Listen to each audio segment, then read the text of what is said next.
કરીને જણાવો મિત્રો કે હાલ અમે કરી રહ્યા છીએ તમને કેવી લાગી। મિત્રો હમણાં બાજુમાં હવે આવશે ભવાનીમાનું મંદિર, તો તમે મંદિરનો લાભ લઈ શકો છો। તો મોબાઈલનો તમે લાભ લઈ શકો છો। મંદિર મિત્રો ભવાની માતાજીનું આવશે। અને તમે જે આપણે વાત તો જાણી છે કે કૃષ્ણ ભગવાન જ્યારે આ જો મિત્રો તમે જોઈ શકો છો ભવાની માતાનું મંદિર ગયું। જો મિત્રો આ મંદિર છે તો તમે દર્શન કરો। તો આજે રવિવાર છે મિત્રો, ભવાની માતા તમારી મનોકામના પૂરી કરે અને તમારા ધંધા રોજગારમાં ઉપર રોજગાર આપે। તો આવો મિત્રો, અમારી ચેનલ લાઈક કરો, શેર કરો, કોમેન્ટ કરો અને સબસ્ક્રાઈબ કરો।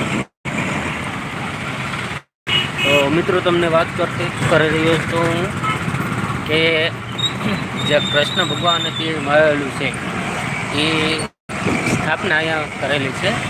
તો એ સ્થાપના